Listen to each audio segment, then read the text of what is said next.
ശരിക്കും പറഞ്ഞാൽ വിദ്യാഭ്യാസത്തിന് ഇത്രയധികം പ്രാധാന്യം കൊടുക്കുന്ന ഒരു സ്ഥലത്ത് വളരെയധികം പ്രാവീണ്യത്തോടുകൂടി പുറത്തിറങ്ങുന്ന ദന്തരോഗ വിദഗ്ധന്മാർ നമ്മുടെ ശരിക്കും പറഞ്ഞാൽ സ്വകാര്യ മേഖലയിൽ ധാരാളമുണ്ട്. അവിടെ തന്നെ കൊടുക്കുന്ന ചികിത്സ ചിലർ മാത്രമേ ഉള്ളൂ നമ്മൾ തെറ്റിദ്ധരിപ്പിക്കുന്ന രീതിയിലേക്ക് കാര്യങ്ങൾ എടുക്കാറുള്ളൂ. അത് ശരിക്കും പറഞ്ഞാൽ നമ്മുടെ നിയമവ്യവസ്ഥ ശരിക്കും പറഞ്ഞാൽ ഈ പരസ്യങ്ങൾ അനുവദിക്കുന്നുണ്ടോ? നമ്മളുടെ സംബന്ധിച്ചിടത്തോളം ഡെന്റിസ്ട്രിയിൽ അല്ലെ ഡെൻ്റൽ പ്രാക്ടീഷണേഴ്സ് എല്ലാവരും തന്നെയും ഒരു ഡെൻ്റൽ കോഡ് ഓഫ് എത്തിക്സ്, നമ്മൾ എല്ലാം ഡെൻറ്റിസ്റ്റ് ആക്റ്റിൽ ബൈൻഡിങ് ആയിട്ട് അതിൽ അധീനമായിട്ട് പ്രവർത്തിക്കേണ്ടവരാണ്. അവർ തന്നെ നിഷ്കർഷിച്ചിരിക്കുന്ന ചട്ടങ്ങളുണ്ട്, നിയമാവലികളുണ്ട്, കോഡ് ഓഫ് എത്തിക്സ് എന്ന് പറയും.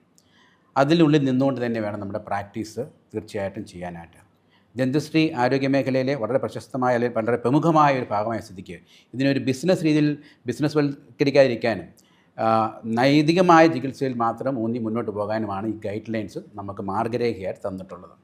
അതിൽ വളരെ വ്യക്തമായിട്ട് എന്തൊക്കെ ചെയ്യാം, എന്തൊക്കെ ചെയ്യരുത്, ഏത് വിധത്തിൽ നിങ്ങൾക്ക് നിങ്ങളുടെ ക്ലിനിക്കുമായിട്ട് ബന്ധപ്പെട്ടിട്ടുള്ള കാര്യങ്ങൾ അവതരിപ്പിക്കാം, ഏത് വിധത്തിൽ ചെയ്യില്ല എന്നൊക്കെ വളരെ വ്യക്തമായിട്ട് പറഞ്ഞിട്ടുണ്ട്. അതിൽ ഈ പറഞ്ഞ രീതിയിൽ പരസ്യങ്ങൾ ചെയ്യുക തെറ്റാണ്. രോഗികൾക്ക് തെറ്റിദ്ധാരണ വരുന്ന വിധത്തിൽ അല്ലെങ്കിൽ വേറൊരു ചികിത്സാ രീതിയെ ഇകഴ്ത്തിക്കൊണ്ട് അല്ലെങ്കിൽ അതനുസരിച്ചുള്ള അത് തെറ്റാണെന്ന് പറഞ്ഞുകൊണ്ടുള്ള വാർത്ത, അല്ലെങ്കിൽ സൗജന്യമായ ദന്തചികിത്സ, ഫ്രീ കൺസൾട്ടേഷൻ, ഓഫറുകൾ, ഡിസ്കൗണ്ടുകൾ, വേദനരഹിതമായ ചികിത്സ, വേറെങ്ങുമില്ലാതെ ഇവിടെ മാത്രം ലഭ്യം, ആദ്യമായി സൗത്ത് ഇന്ത്യയിൽ ആദ്യമുള്ള ഏകമായ, ഇന്നിങ്ങനെ ബാക്കിയുള്ള ക്ലിനിക്കുകളിൽ ലഭ്യമായ ചികിത്സകൾ പോലും ഇവിടെ മാത്രം ലഭ്യമുള്ളൂ എന്നുള്ള ഒരു ധ്വനി തോന്നുന്ന വിധത്തിൽ ജനങ്ങളെ തെറ്റിദ്ധരിപ്പിക്കുന്ന രീതിയിലുള്ള ഏതൊരു വിധത്തിലുള്ള അറിയിപ്പുകൾ പോലും തെറ്റാണ്.